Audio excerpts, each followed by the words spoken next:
नमस्कार, आप देख रहे हैं अमर उजाला। मैं सृष्टि आपके लिए लाई हूँ उत्तराखंड की बड़ी खबरें। मौसम विज्ञान विभाग के अलर्ट के बाद देहरादून जिले में भारी बारिश और आकाशीय बिजली गिरने की संभावना जताई गई है। जिला प्रशासन ने रेड अलर्ट जारी किया है और सभी स्कूलों को बंद रखने का आदेश दिया है। सीएम धामी प्रभावित क्षेत्रों का निरीक्षण कर रहे हैं। सोमवार देर रात सहस्त्रधारा क्षेत्र में बादल फटने से भारी नुकसान हुआ। मुख्य बाजार में मलबा आने से कई होटल और दुकानें क्षतिग्रस्त हो गई।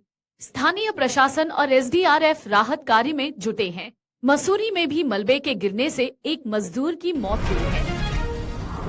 उत्तराखंड के पर्वतीय जिलों में मंगलवार को तेज बारिश की संभावना है। मौसम विज्ञान केंद्र ने देहरादून, चमोली, चंपावत और अन्य जिलों में येलो अलर्ट जारी किया है। मसूरी देहरादून मार्ग पर लैंडस्लाइड से यातायात प्रभावित हुआ है, जिससे वाहन लंबी कतारों में फंसे हुए हैं।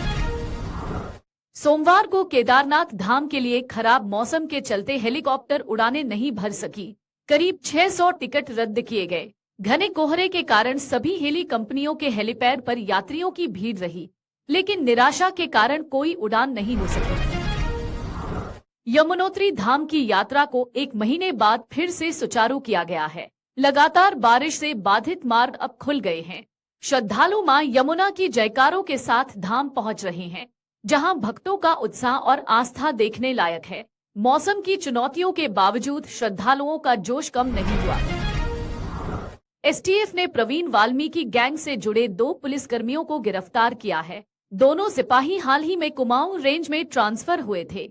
आरोप है कि उन्होंने जमीन के सौदे में मनीष बॉलर का सहयोग किया, जो वाल्मीकि का भतीजा है। इस घटना ने सुरक्षा बलों की छवि को सवालों के घेरे में ला दिया है। 16 सितंबर को हरिद्वार में सूक्ष्म, लघु एवं मध्यम उद्यमों पर एक महत्वपूर्ण कॉन्क्लेव आयोजित होगा।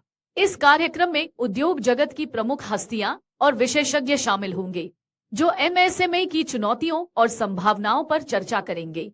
यह कॉन्क्लेव क्षेत्रीय स्तर पर एमएसएमई को पहचान दिलाने का एक प्रयास है। अदानी एंटरप्राइजेज को केदारनाथ की प्रतिष्ठित रोपवे परियोजना का कार्य सौंपा गया है। 12.9 किलोमीटर लंबी यह परियोजना 9 घंटे की यात्रा को घटाकर 36 मिनट में लाएगी। प्रति घंटे 1800 यात्रियों की क्षमता के साथ यह लाखों तीर्थयात्रियों की सेवा करेगा। फूलों की घाटी में इस साल पर्यटकों की संख्या में कमी आई है। भारतीय पर्यटकों की संख्या पिछले साल के 17,654 से घटकर 14,528 हो गई है, जबकि विदेशी पर्यटकों में वृद्धि हुई है। घाटी 31 अक्टूबर को बंद हो जाएगी और राजस्व में भी कमी आई है।